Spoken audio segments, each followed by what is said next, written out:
Assalamualaikum. It's me Dr. Kasidi and today we are going to discuss next topic from kidney. और जो है अब हम देखेंगे नेक्स्ट टॉपिक किडनी का कि इसमें नेफ्रॉन क्या करते हैं। ठीक है, अब हम आज डिस्कस करते हैं नेफ्रॉन के बारे में। नेफ्रॉन जो है वो क्या है, फंक्शनल यूनिट है किडनी का। ठीक है, और कल हम लोगों ने किडनी का होल स्ट्रक्चर डिस्कस किया था, उसमें हम लोगों ने इसका फंक्शन भी देखा था, इसकी एनाटॉमी भी देखी थी, ट्रीटमेंट भी देखा था और डिस्कस भी देखी थी। ठीक है, आज जो हम नेफ्रॉन को इसलिए अलग से डिस्कस कर रहे हैं ताकि हमें क्लियरली पता चल सके कि किडनी के अंदर ये जो नेफ्रॉन है ये प्रॉपर्ली कैसा फंक्शनल यूनिट परफॉर्म कर रहे हैं और किस तरह से ब्लड को फिल्टर करने में हेल्प कर रहे हैं, किस तरह से यूरिन फॉर्मेशन में हेल्प कर रहे हैं। ठीक है, तो देखते हैं कि नेफ्रॉन है क्या। सबसे पहले ये कि kidney contain 1 to 2 million of nephron. ठीक है, मतलब किडनी में ये 1 मिलियन से 2 मिलियन तक नेफ्रॉन हर किडनी में पाए जाते हैं। ठीक है, इसके अलावा ये क्या है कि इसमें जो है smaller number of collecting ducts होती हैं। ठीक है, अब कलेक्टिंग डक्ट्स जो है वो नेफ्रॉन की निस्बत कम है। अब ये कलेक्टिंग डक्ट कम क्यों होती है, इसके पीछे रीजन ये है कि नेफ्रॉन जो है आपको पता है कि अगर हम नेफ्रॉन की बात करें तो ये हमारे पास होती है कलेक्टिंग डक्ट। ठीक है, कलेक्टिंग डक्ट। अब ये कलेक्टिंग डक्ट में क्या होता है, ये नेफ्रॉन सारे जाके मिलते होते हैं कलेक्टिंग डक्ट में। कलेक्टिंग डक्ट में तो इसलिए क्या होता है, नेफ्रॉन जो है क्वांटिटी में ज्यादा लेकिन कलेक्टिंग डक्ट स्मॉलर होती है। ठीक है, नेफ्रॉन की बात समझ में आ गई कि why collecting duct are smaller than nephron. ठीक है, ये चीज हो गई। अब जो है नेफ्रॉन को हम डिवाइड करते हैं दो पार्ट्स में, एक है रीनल कॉर्पस्कल और सेकंड है रीनल ट्यूब्यूल। ठीक है, रीनल कॉर्पस्कल में दो चीजें आ जाती हैं, ग्लैंडुलर और सेकंड है जी बाउमन कैप्सूल। अब ये देख लेते हैं हमारे पास ग्लैंडुलस क्या है। ग्लैंडुलस जो है वो हमारे पास होते हैं tuft of capillaries. Tuft of capillaries मतलब कि इसमें क्या होता है, कैपिलरीज का गुच्छा होता है, ये बंच होता है। ठीक है, तो इसको हम क्या कहते हैं, कैपिलरीज का टफ्ट व्हिच इज ग्लैंडुलस। अच्छा जी, अब ये ग्लैंडुलस कहां से आ रहा है, ये आ रहा है रीनल आर्टरी से। कहां से आ रहा है ये, रीनल आर्टरी से।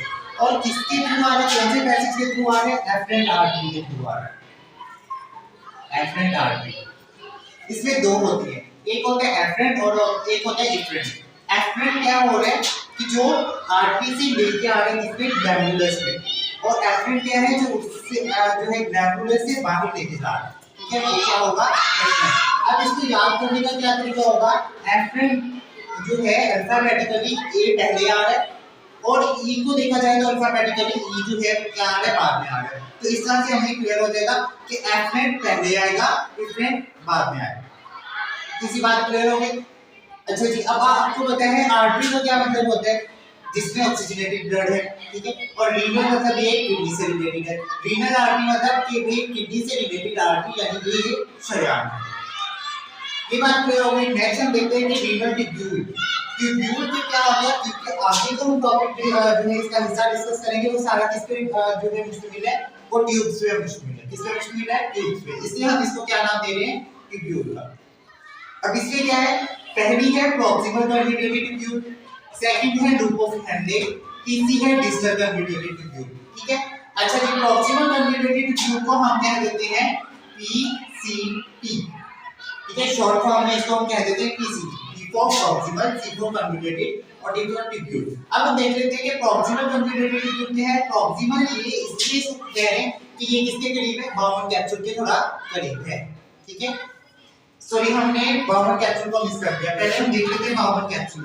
बाउमन कैप्सूल क्या है, बाउल का मतलब जो है बाउल से लिया गया है, तो मतलब इसका क्या है, बाउल शेप है जिसमें क्या हो रहा है, ये टफ्ट ऑफ कैपिलरीज पड़ी हुई है। ठीक है, ये है बाउमन कैप्सूल। फिर जो है हम देख लेते हैं renal tubule, proximal convergent tubule, loop of Henle और डिस्टल। हम बात कर रहे थे प्रॉक्सिमल की।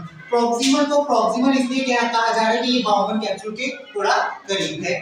कॉन्जुगेटेड इसको इसलिए कहा जा रहा है क्योंकि ये थोड़ा कॉन्जुगेट है, मुड़ी सी हुई है, थोड़ा सा इसमें टेढ़ापन है, इसलिए इसको कॉन्जुगेटेड कहते हैं। ट्यूब्यूल का आपको पता है ट्यूब से निकला हुआ वर्ड है, तो ये प्रॉक्सिमल कन्वर्जेंट ट्यूब्यूल हो गया। ठीक है, ये थी ट्यूब्यूलर की पहली चीज। ये है यहाँ से अगर हम देखें तो इतना सा पार्ट जो है क्या है, प्रॉक्सिमल कन्वर्जेंट ट्यूब्यूल। अच्छा जी, नेक्स्ट हम देखते हैं लूप ऑफ हेनरी। अब ये लूप ऑफ हेनरी यानी कि LH, ठीक है। लूप ऑफ हेनरी क्या है, ये लूप बना रहा है, ये लूप की शेप में आ रहा है, यू शेप में आ रहा है, इसलिए इसको हमने क्या कह दिया, लूप ऑफ हेनरी को, ठीक है। आगे है डिजिटल कन्वोल्यूटेड ट्यूब। डिजिटल इसको हम, ये जो है इवन ये वाली जो लास्ट पार्ट है, ये इसको डिजिटल इसलिए कह रहे हैं क्योंकि ये बाउंड कैप्सूल से थोड़ा डिस्टेंस पे है, डिस्टेंस फॉर डिजिटल, ठीक है। तो डिजिटल कन्वोल्यूटेड ट्यूब हो गई, जिसके बाद वो किसमें जा रही है, कलेक्टिंग डक्ट में जा रही है, ठीक है। ये था स्ट्रक्चर ऑफ नेफ्रॉन, ठीक है, कि इसमें क्या क्या है, ग्लैंडुलस है, बाउंड कैप्सूल है, अच्छा जी, इसमें जो है प्रॉक्सिमल कन्वोल्यूटेड ट्यूब है, लूप ऑफ हेनरी है, डिजिटल कन्वोल्यूटेड ट्यूब है, यहां तक क्लियर हो गई बात। फिर जो है क्या करते हैं कि इसमें जो है रीनल आर्टरी के थ्रू क्या आ रहा है, रीनल आर्टरी के थ्रू आगे डिवाइड इसमें एफरेंट आर्टरी के जरिए किसमें आ रहा है, ग्लैंडुलस में आ रहा है। ग्लैंडुलस से ब्लड जो है वो कहां जा रहा है, फिर आगे एफरेंट आर्टरी के जरिए बाहर जा रहा है, ठीक है। अब ये जो है इसमें क्या हो रहा है कि इसमें ब्लड आ रहा है, ये जो टॉप ऑफ कैपिलरीज है इसमें ब्लड आ रहा है, इसमें ब्लड आता है तो उसके बाद ये कहां जाता है, बाउंड कैप्सूल के अंदर, ठीक है। इसका आगे हम प्रोसेस जब देखेंगे तो ये सारी चीजें क्लियर हो गई। फर्स्ट जो है यहाँ तक हमें एनाटॉमी क्लियर हो जाती है। अब हम देखते हैं फॉर्मेशन ऑफ यूरिन के, क्योंकि मेनली फंक्शन नेफ्रॉन का क्या है कि ये क्या कर रहे हैं, यूरिन फॉर्मेशन का काम कर रहे हैं। तो फॉर्मेशन में हम देखते हैं कि तकरीबन 1300 ml ब्लड जो है वो किडनी में इंटर होता है पर डे। एक दिन में 1300 ml तक का जो ब्लड है वो इंटर होता है किडनी में, और इसमें 20% कार्डियक आउटपुट होता है, ठीक है। जो कि जब ये 1300 अगर हम 100% ले तो इसमें से 20% को हम दोबारा दिन को दे रहे होते हैं, क्योंकि ये भी प्योरिटी का काम कर रहा होता है, ठीक है। और इसमें नॉर्मली यूरिन कितना निकलता है, 1 से 1.5 लीटर तक पर डे यूरिन फॉर्म होता है नॉर्मल, ठीक है। ये चीज हो गई, हमें पता चल गया कि किडनी में जो नेफ्रॉन है वो फंक्शनल यूनिट है, तो वो यूरिन किस तरह से काम कर रहे हैं। इसमें हमने जो है क्लियर किया कि 1300 ml ब्लड जो है वो इंटर होता है किडनी के अंदर, उसमें से किडनी क्या करती है 20% कार्डियक को आउटपुट दे देती है। लेकिन जो यूरिन फॉर्म करती है, जो वेस्टेज प्रोडक्ट्स होते हैं वो कितना बनता है, यूरिन की क्वांटिटी कितनी बता रहे हैं वो 1 to 1.5 लीटर पर डे, ठीक है। तो ये हो गया। अब प्रोसेस क्या है, इसमें हमने जो कुछ देखा, ठीक है। सबसे पहले हमने देखा ग्लैंडुलर फिल्ट्रेशन को, फिर जो ट्यूब्स थी उसमें ट्यूबल अब्जॉर्प्शन देखा, फिर इसमें ट्यूबुलर में सिक्रीशन भी आ जाता है। अब वो किस तरह से ये प्रोसेस होता है, अब हम वो देखेंगे। ग्लैंडुलर फिल्ट्रेशन में क्या कर रहे हैं कि ब्लड जो है वो फिल्टर होता है, ब्लड फिल्टर हो जाता है, जिस तरह ये यहाँ से ब्लड इसके अंदर आता है, इसमें से फिल्टर हो जाता है। अब जब यहाँ से ब्लड इसके अंदर आ रहा है ना, तो यहाँ पे प्रेशर हाई है, लेकिन जब ये यहाँ से इंटर होके ग्लैंडुलस में आ जाता है तब इसका प्रेशर कम हो जाता है, ठीक है। अगर यहाँ पे प्रेशर हम कह लें कि अगर 100 है तो यहाँ पे पहुँचते पहुँचते उसका प्रेशर 40 या फिर 45 तक बच जाता है, मतलब इतना कम हो जाता है बाउंड कैप्सूल में जो है ब्लड इंटर होने के बाद। फिर जो है by passing through glomerular capillaries by filtration membrane. अब जब ये फिल्ट्रेशन मेम्ब्रेन के थ्रू इसमें आता है ब्लड, तो वो क्या कह रहे हैं कि एक तो प्रेशर कम हो गया, सेकेंडली क्या कर रहे हैं कि इस मेम्ब्रेन, यहाँ पे एक मेम्ब्रेन शेप होती है, एक मेम्ब्रेन शेप होती है जो कि क्या करती है कि डक्ट ऑफ कैपिलरीज में से ब्लड को यहाँ पे डाल देती है, ताकि उसके बाद वो कहाँ चला जाए, ट्यूबुलर सेक्शन में चला जाए। ट्यूबुलर सेक्शन में जाके अब वहाँ पे क्या होगी, रीअब्जॉर्प्शन हो जाएगी। अच्छा जी, यहाँ पे वर्ड हुआ है एब्जॉर्प्शन का यूज नहीं हुआ, रीअब्जॉर्प्शन का वर्ड यूज हुआ है, मतलब कि यहाँ पे चीजें रीअब्जॉर्ब होंगी, वो रीअब्जॉर्प्शन होगी जो कि किडनी को लगेगा कि ये हमारे लिए बेनिफिशियल है या फिर ये वेस्ट प्रोडक्ट में नहीं जाना चाहिए, ठीक है। ये चीज हो गई। इसमें क्या है, ट्यूब जो है यहाँ पे जो बेसिक न्यूट्रिएंट्स होंगे उन सबको क्या कर लेगी, सक कर लेगी, और जो है क्या करेगी, उसको दोबारा ब्लड स्ट्रीम में भेज देगी, ठीक है। इसमें क्या है हमारे पास, ये अगर मैं बात करूं तो ये गुच्छा कुछ इस तरह से नजर आ रहा होता है, मतलब इस तरह की कंडीशन होती है।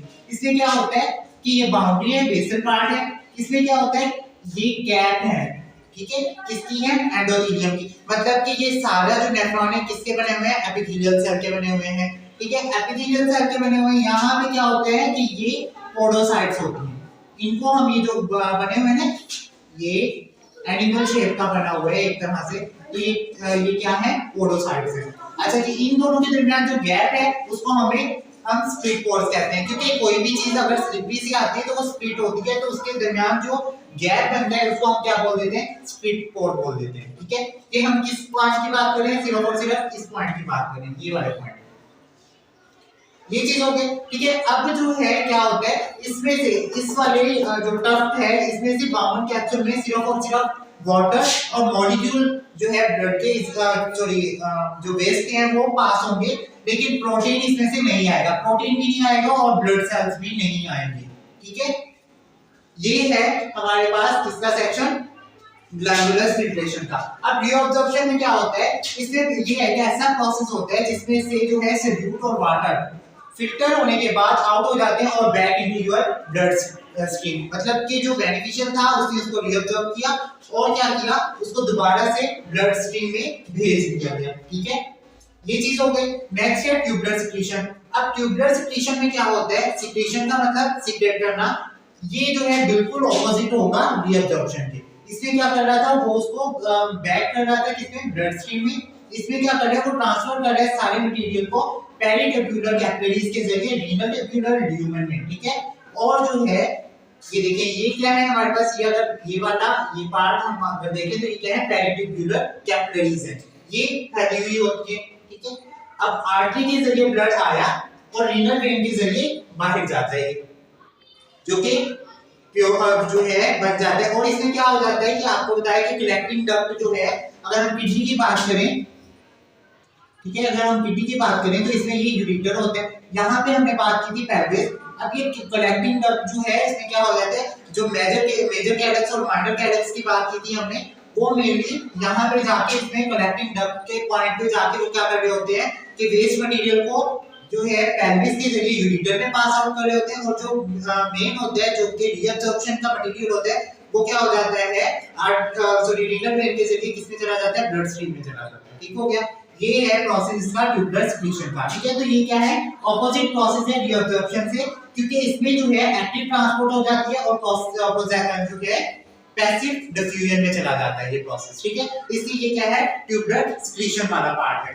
तो ये है किडनी का जो फंक्शनल यूनिट है नेफ्रॉन, उसके बारे में हमने एनाटॉमी को डिस्कस किया और देखा कि इसमें जो है यूरिन किस तरह से फॉर्मेशन होती है, इसमें ग्लैंडुलर्स का और बाउंडर कैप्सूल का कैसा रिलेशन है, और ट्यूब्स क्या काम कर रही हैं, और उसके बाद कलेक्टिंग डक्ट क्या है, जहां पे सारे का सारा मटेरियल आके क्या हो रहा है, कलेक्ट हो रहा है, इसलिए हम इसको क्या बोल रहे हैं, कलेक्टिंग डक्ट बोल रहे हैं। अब इसके बाद हमारे पास मैं मेनली यहां पे सिर्फ और सिर्फ दो डिजीज के बारे में डिस्कस करूंगा जो कि नेफ्रॉन की है, उसमें है नेफ्रोटिक सिंड्रोम और डायबिटिक नेफ्रोपैथी।